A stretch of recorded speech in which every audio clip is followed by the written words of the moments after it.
Welcome to the Pink Paradox. Get your cuppers ready.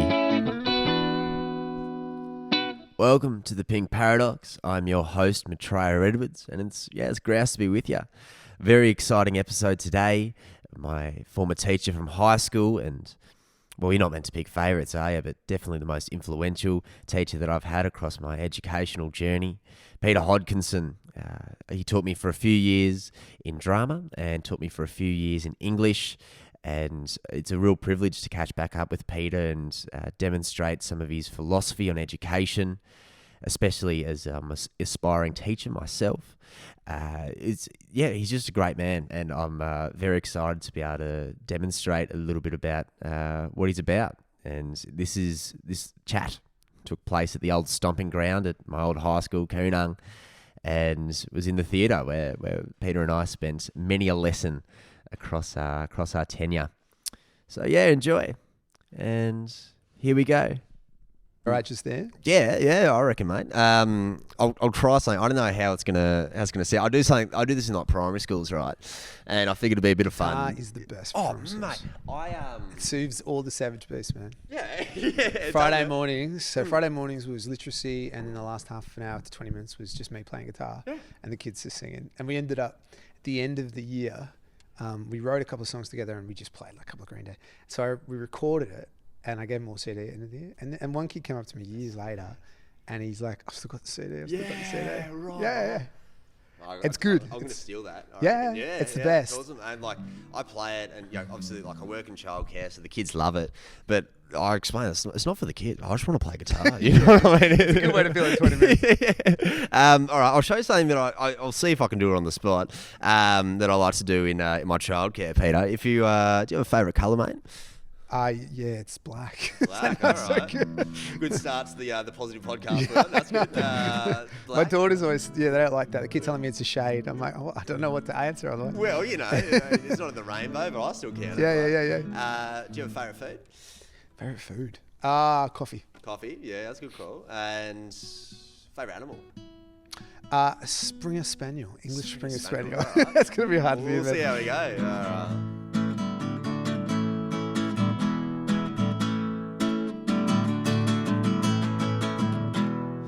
Much Peter does know true. Our school uniform should be black, not blue. Ooh, okay, alright. I walk Cocker Spaniels for fun. I'll be there all day before the day is done. Coffee is all I need. The education system has a little bit of greed. That was good. Yeah, give it a crack. I'll play that. Yeah. Blues. Matty Blues. Did you play guitar back in the day? I started playing guitar. I got crook with glandular fever about year 11. Yeah, right. So I couldn't do sport, bit sports obsessed until that point. And I just got to figure out something else to occupy my time. So I just had a bit of a strum on that. My old man's a guitarist, so we're pretty lucky with in terms of like a bridge of knowledge and just a couple cool instruments lying around as well. I was just talking just before the music teacher was here, and just talking to a music teacher, I'm like, oh gosh, I wish I just had that spark a little bit earlier. It's kind of a difficult thing to like, kids really got to want to do it at this kind of level. Did you, because you play a bit of guitar, do you play anything else? And like, when did you start getting into that sort of stuff? That's a good question, because that's actually what led me to teaching. Right on. So I was a singer all my life. So I was always a singer. And I like you, I finished, I did acting when I came out of school. Cool. Obviously, and I did uni for 4 years doing acting, and I was supposed to do honours, and I just couldn't face any more uni. Mm-hmm. And I spent a lot of time washing the dishes in my flat when I was supposed to be at uni, just thinking, what am I doing with my life? Yeah. And so my brother, who's a guitarist, taught me House for the Rising Sun. Of course, tune. Yeah. You've got I think it's like 5 or 6 chords in it. And the beauty about guitar is, if you want to learn it, you can learn it without any help, other than someone saying to you, here's some chords, here's a chord book. It helps to obviously have a teacher. But so I learned it myself. I learned songs from there and started to really enjoy it. And 6 months later, I had my first gig. Right on. So I played a pub in Hamilton. I played covers, and I went back home to my hometown and played a show there. and I was so nervous. I couldn't fret the guitar. Yeah. I was like so scared. Played 4 songs, and that was like, all right, it's the first set, and sat down because I was just freaking. My dad was there, and he was amazing. Support all the way through my music career, and he said, "Oh, you're doing right, son. It's all right." And I'm like. So I got back up and I played the next, and I learned quickly that you need more than 30 songs. So I played everything twice. Yeah. And I thought, oh, that's the beginning and the end of my music career. Sure. And the bar owner came up and he said, oh, can you play tomorrow night? I'm like, I could do that. Yeah. And so they paid me some cash. I came back the next night. And so I played covers and my own stuff. So I was 20 then and I'm 42 now. Wow. So I was I still play now, but I still played for money. Even 8 years ago. So, it started off a really long 15, 16 year just music. And so what happened was I played, I was in a solo, I was solo for a while and I played, did an album, then was in a band and did a couple of albums, did some tours, what's the band name? Plug yourself. Go on. the solo stuff was Pete Williams. Yeah. The band was William. Which was really good. We played all over, the SB and all different places in the city, and we played. My dad loves the SB. Yeah, we did some cool stuff. We supported some cool bands. When I was young, we supported Regurgitator and Counting Crows, the Black Sorrows. Sorry. No, you're right. Yeah, and then as a band, we did a few bands that came over. Everything in the music industry, as much as I loved it.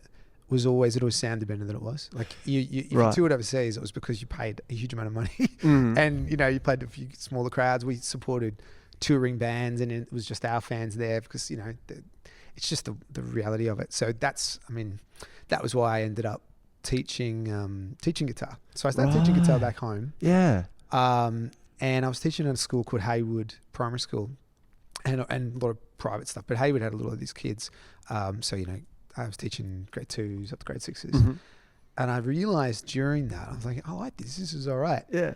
And I realized I actually enjoyed the teaching bit as much as I enjoyed the music bit. It's interesting.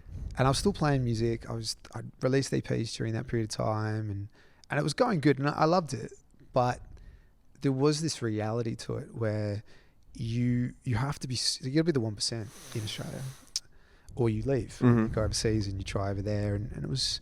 I never regret, 10 years trying to make something out of music, but going back to my education degree at Deakin, enjoying those couple of years, coming out of it and realizing, this is what I wanted to do. So 15 years later, still a teacher.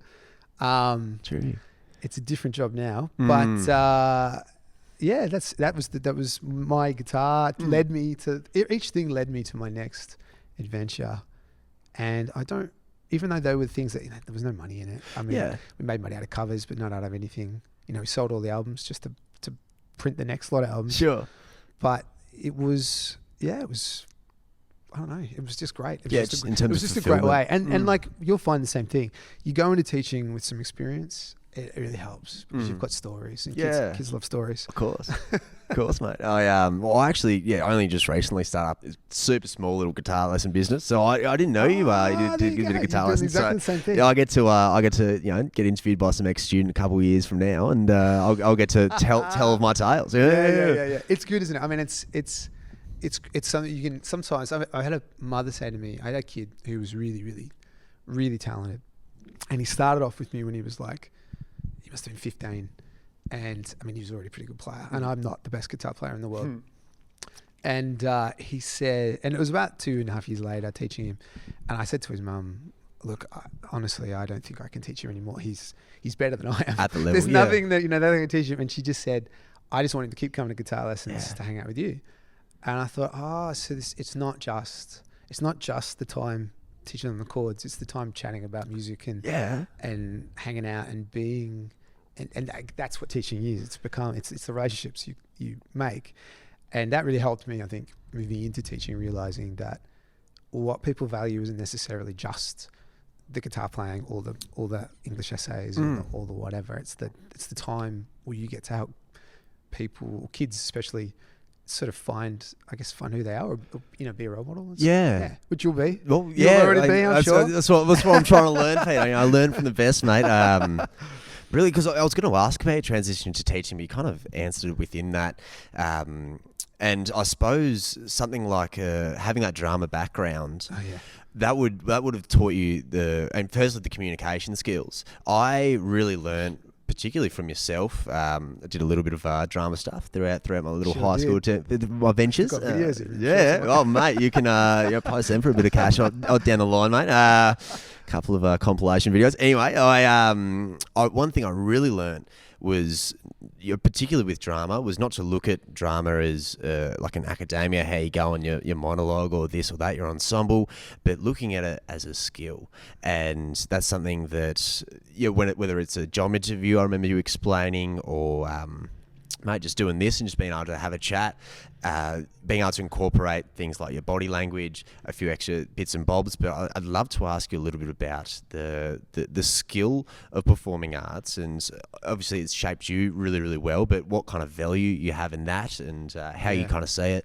Yeah, look, I remember talking to you. I remember your class, and but every year I always talk about drama class being two things, and it is the art form, and you are teaching people, students or anybody, how to perform, and the background of that, and the love of the performing arts. But the other side, which is I think you're talking about, is all the skills, the interchangeable skills that go into all the other parts of your life. I remember I always used to say every job I ever got in my life was because I was a performing artist. Every job, from selling phones to wearing costumes for the pancake parlor, or waiting, everything. They always, in the end, the boss, when I was hired, it's because we saw you had performing arts background, because of those things, because of the communication skills, because usually, you can working with a team, you're usually organized, all of these life skills that drama has, as well as critical thinking and creativity, which, to be honest, with education is now the number one thing. I mean, you would know already from your teaching degree that students in your prep class, by the time they get out of year 12, the jobs that were then there when they were preps won't be there anymore. Definitely. The skills would be different. Even from year 7 to year 12, there's this huge change in the world. So adaptability and creativity are actually the number one. They're the skills that employers want, and I think it's actually the skills that help people survive. Look at you, twisting and turning into podcasts and guitar playing. I'll try my best. Just throw a few things, see what sticks out. You know what I mean? There's no. I call it kind of I think I learned this from drama, maybe a bit more implicitly. I kind of call it like a cave of bravado. That's what I call it. I'd shuck on a quick cape when I need to be that person for an hour or 15 minutes, or even just that one conversation. You can be absolute in yourself, flick it on. I definitely learned that from practice with yourself, and just the environment, just being able to appreciate that as a skill, and education as a skill as well. I wanted to ask you a little bit about, and obviously I really value mentorship. Of my first 2 episodes in this podcast, one was with my mentor Anthony James, and the other one was with Jimmy Taylor. That episode ended up being, that was our last conversation in person. Right. He passed away later in the year, unfortunately. I had no idea at the time, but mate, it's just how it goes. But I do really value, in terms of being able to see the complete products that's sitting before me, but trying to understand a little bit more about how you get there and the lessons you learn. Who would you say has been like influential in your life? Have you ever had like a kind of a mentorship, or how does that kind of evolved from someone who's a bit younger than me, about my age, to the person that's sitting in front of me? It's interesting, that, isn't it? Because being inspired or being mentored is such a ephemeral thing. Like, it's, you say, who inspires you, and you think, and I think I instantly go to musicians. But really, the people that shaped me, and it's the traditional answer was my parents, and they're the way I find myself for years as a kid, everything my dad would say, and you'd think, whatever, sure, and I say it, and I say it to my own kids. I say it to the kids, I say it when I'm teaching, and my mum and my dad, definitely big parts of who I am. I think teaching wise, I had a teacher called John Bell in school, and he was a real inspiration to me. What did he teach you? He taught me media. Of all things. Cool. And I got to go back and teach with him. Because I Right. went back. So my first year teaching was back at my old school. So I went back to Hamilton. Right on. Taught at Bainbridge with all these old Yeah. people that taught me.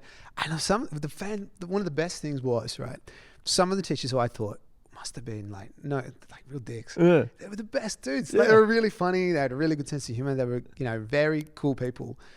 As a staff member, I could see that. As a kid, you just didn't see it. Yeah, totally. I can appreciate that a little bit more as I'm getting back into the field for sure. Absolutely.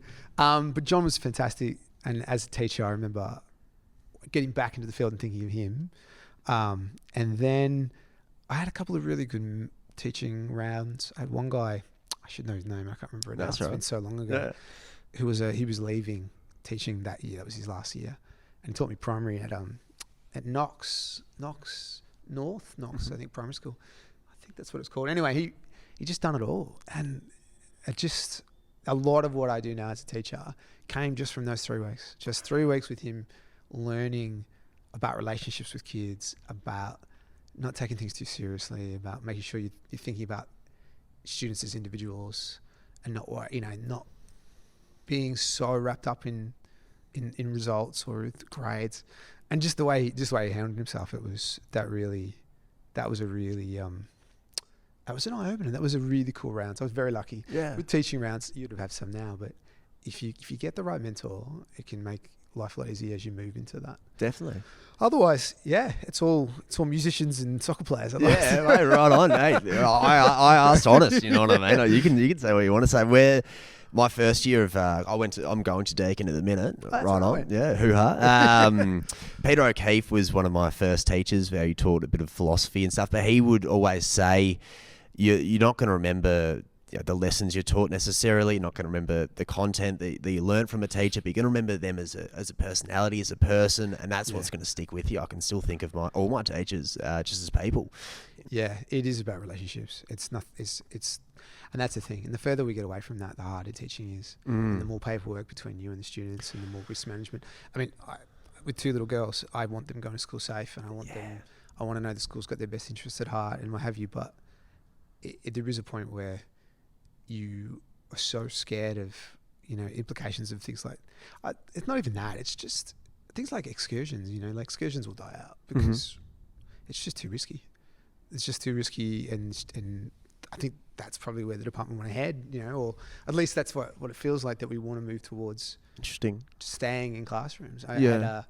Apparently I saw at a certain, it was a meeting, I think it was a union meeting, without knowing too much, I don't want to get myself in trouble, but, No, you're right.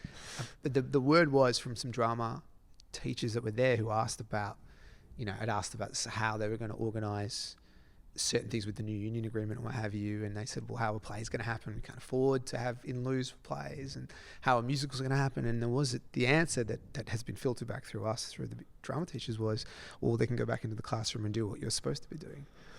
And there can be a lack of understanding about how much, like you said, with drama classes, but with the play and sport and all the things that happen outside the classroom actually shape students as much as, and what happens in the classroom is ultra important. And For sure. most Yeah, important. without saying, yeah.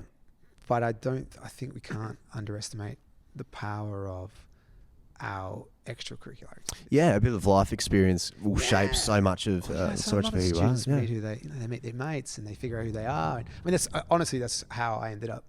It was the school play that got me into acting, that led me to uni, that led me to music, that led me to teaching. Yeah. So it's a funny cycle. Well, and I think you put it was very, very well put, Peter. I wanted to ask you a little bit about, while we're on the topic of education, the education system in Australia as a kind of a means results, where we're on a kind of continual trajectory that's slanting. If you look at the UNICEF ratings of developed nations in the world, we're 39th out of 41 developed nations. We also have the most privatised education system in the world. But that's the biggest issue. Well, yeah, I was going to ask you a little bit about, because we see our results and where our resources are being allocated and how efficiently they're being allocated. What do you see as the biggest problems that need to be addressed in the education system, and how do you think you want to see an education system, like whether it's Victoria or Australia, just going forward? education in general in the world, I mean, not every country is having these issues. I do worry that we're basing our movements forward on the wrong countries. I think you only have to look very far to places like Finland and other Scandinavian countries that they're doing a really good job of their education, but they're doing it in ways, I think, that, well, like you said, they don't have private schools. Yeah. And I have no problem with people paying for their kids to go to, but for private schools, my problem is that every single student, every kid in the entire country should go to school and know they're getting the same education as everybody else. Same opportunity. Yeah. I don't mind if you're going to pay for nicer buildings, you know. I don't mind if you're going to pay for the swimming pool, a couple of boats, whatever it might be. Well, equestrian's still a place in our society, but you shouldn't be paying for your future. Yeah, definitely. Do you know what I mean? That shouldn't be the way it is. And in our country, you either pay money to go to the private school, or you pay money on the house to be in the feeder to the good public schools. Yeah. So you're paying in some way, even if it's underneath. And if you can't do that, then we end up with this caste system where you go to a certain school, the expectations are low. You end up coming out of that school, without, not every student. There's always really great stories about kids who just beat the odds. But having taught in a school that did struggle, and compared to Kunang that doesn't struggle, that is an amazing school. You can just see the expectations are so different coming out of, was it your year 12 class? Might have been the one before you, but when I came here, I said, how many of you are planning to go to uni? And every hand went up bar one. But at my old school, how many of you are planning to go to uni? No hands bar one. That's the difference. Yeah. And that's fine. Uni's not everything. I mean, I think trades and people are doing incredible things without any university, but you should have the option. And at the very least, you should feel safe. And not every student feels safe at school. Yeah. At schools in Australia. So I would like to see, honestly, public schools put first in every situation, and us start to move away from a private-based system so that every student, it doesn't matter, you at least get the same education. Yeah. It doesn't matter how frilly it is. I mean, there's a book, I can't remember what it's called. It's about choosing schools. But the metaphor was we all get on the plane and some fly first class and some fly, economy, but we all get to the same place. And that's where education in Australia should be. Yeah. And you can do it lots of different ways. There's lots of, methodology, and you'd be going through all the pedagogy and all that sort of stuff. But when it comes down to it, they should be safe. They should have infrastructure. There should be enough seats in every room. Right. There should be cooling and heating. And the teachers should be, the teachers on the whole are quality. There's a lot of teacher bashing in our society, which is a real issue. Yeah, I think it's just easy to punch where teachers are. Punching down. Yeah. It's this, because if you think about every single change to education at the moment, it's what are we doing with the teachers? And teacher improvement and teacher capacity and efficiency is core to improving education results. But that's like saying all the teachers at the moment suck, and they suck because they're just not great. But it's incredible workloads. This really is. And I know everybody will say, but everybody works hard, and they do. But if teaching's easy, we're after teachers. Come on down, do your education degree. You can have this, easy, laid back 12 weeks or holidays. Yeah. There's that reality that there are jobs that are just as hard, and they're hard in different ways, but teaching's such an important job. And I fear that we're in a situation where we're set up to not be able to do as well as we want. And for a teacher, most teachers are really quite perfectionist, and they tend to be organized and tend to want to do the best possible job. To be put in a position where you can't do that job without either stopping, sleeping and eating, or knowing that you can't do it. Yeah. What happens is, this is why I think we're losing teachers. Yeah. Because it really affects you mentally, and you start to lose faith in yourself. You either hate the system or you hate yourself, or a bit of both. And people get fed up. And then I've seen so many amazing teachers leave. Oh yeah. We're told that I think it's in your first 5 years, 50% of the people that are graduating are gonna stop and try something else. Absolutely. Even in the first year, first year grads are leaving it. I mean, they're coming in, and just realizing it's so hard, and it's not for everybody, I think. But that's why it worries me, this idea that get a good ATAR, make a good teacher. Yeah, right. Doesn't really make sense to me, because I've seen both. I've seen incredibly smart people make fantastic teachers, and I've seen incredibly smart people play not so great teachers. And so teaching is a skill in and of itself, and we're not really taking that into account. So I think throwing money at people to go into uni, which that's kind of recently, the last even couple of weeks, that might not be like the best step forward. I mean, it's up to, I can't say too much about it, but I do think valuing the people that are already in the job, is just as important. I don't think valuing our students. I just don't think we're putting, and maybe it's a reality, but I just don't think we're giving every student the same opportunities. Yeah, I mean, as someone who's recently out of high school, I can tell you it's pretty much just. It's almost, I look at kids, they're just as a big mirror, you know what I mean? When it comes to high school, I remember it was more about kind of respect. If I got a little bit of respect, I'd pay it straight back.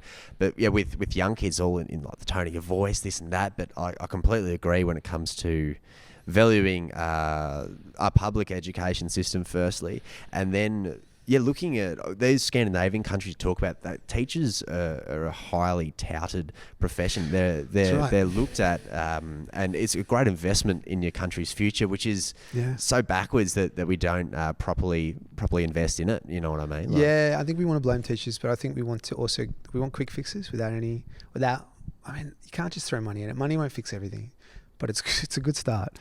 You know what I mean? Like making sure that all the buildings get built and that the students, the thing is, right, schools are often in this state tend to be funded to about 5% of what they need. So they've got about 95%. So 5% has to be made up by local.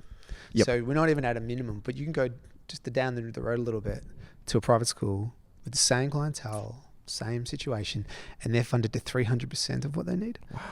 You don't have to take much off the top and give that back to see improvement everywhere else. I don't think you need 300% of the minimum. Whereas I feel like even good schools, like even schools, the really top schools in this area, public schools, are still finding their way. It just seems to me like there's an easy egalitarian approach to this that we could be taking, but it's hard because it's really encroached now. Like it's really central to the way we see our system. People see private schools as, if you can afford it, you send your kids to wherever. Or same like when it comes to teaching, I've got a lot of family in teaching that's like when you can just hop over to private and you get looked after a bit better, this or that. And I've always gone the other way. I've never taught the private system and I never want to. Not because of those schools, I know people who work, amazing people who work in private schools. I just don't want to support a system that I don't think is fair. And that's hard as a teacher too. Well, a lot of your decisions are based moralistically as well. It is a moral choice, but it shouldn't be. It shouldn't really be a choice that you have to make. Countries can do it. It's we talk about the fact that maybe in this country it's an issue. I'm not sure, but they talk about being overwhelmed if they didn't have private schools. Maybe we would to begin with, but surely there's a way to transition. Because you're right, we have the highest rate of students going to private schools, well over the countries that we have based ourselves off. England, that has that that private school situation, and they that you think of as that private actually has very low amounts, very few students going. Not that their education system is what we should be basing ourselves on, but we can't even do. We don't seem to be able to do that right. So, but I still think we have one of the best education systems in the world. I just don't think it's the most egalitarian. Mate, I love that. One question that I love to ask on the podcast really can shape up how all the 10 viewers see you, Peter. Is the shout out to the 10. Is the first song in the soundtrack, Peter Hodkinson, to your life? Jesus, that's such a well, I just go to my favorite bands, but they don't really. Funnily enough, my favorite band is Iron Maiden. Yeah, I'm right. I'm a metalhead from years and years. Yeah, sick. But the first song on the soundtrack, That's put you on the spot. Hey, no, we're not meant to ask the easy questions here at the Pink Paradox, mate. This is why I get the big bucks. As soon as you ask these questions, right, every song I've ever known just disappears from my head. Totally. And I actually think of my own songs, but that shouldn't be what the first song is. Well, you know. What would be the first song on? I mean, are we talking like As I'm Born? Hey. As I'm Born, is it the song that's been playing as I'm coming into the world? We're talking like opening credits or closing credits on the movie. All right. Yeah. So the main theme song. Yeah, it depends on what you want. I don't really need to talk about when you're born, but no. It's a funny one for you. I would say it would be a song by the Lucksmiths, who are a small Ballarat band I listened to for years and years and years when I was young. And it's a song called Under the Rotunda. Mm-hmm. A lot of my music when I first started playing was based really, really inspired by them. They're very lyrically, very basic, like a singer playing snare at the top, at the front, and just a bass and a guitar. Really, really smart writing. And there was a song I listened to a lot as a kid, Under the Rotunda, and I think that's probably what finishes off my. It's either that or the same band. When I did my media, back to this media time at high school, I finished my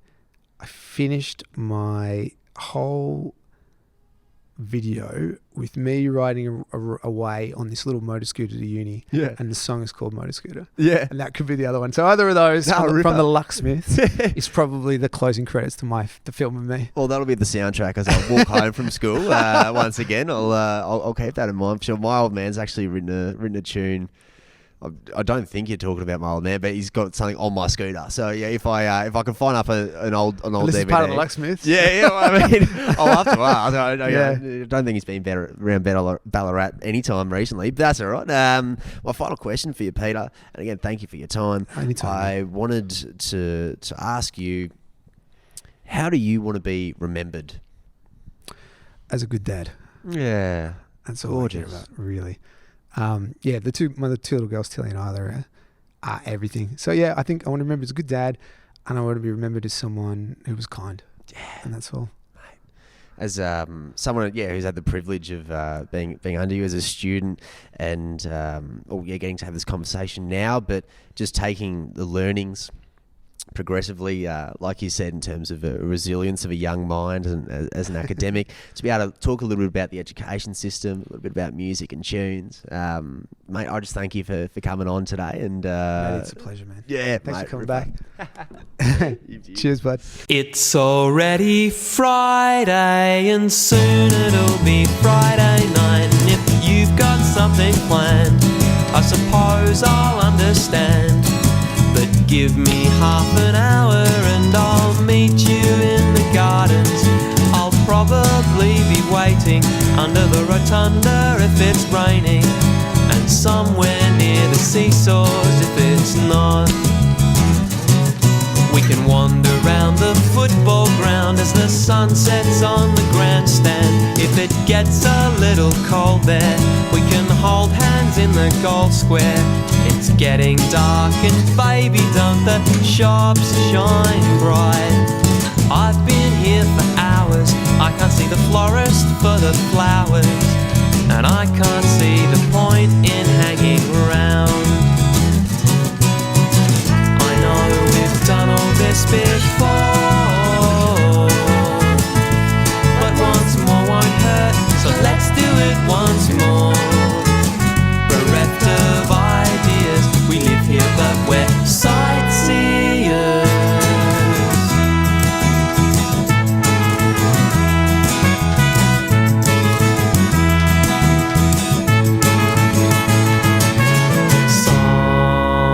Somewhere over the railway line, there's a light on in your lounge room.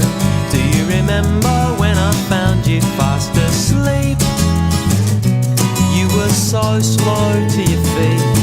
I didn't mean to yell, it's just that I'm a little jealous, 'cause you can do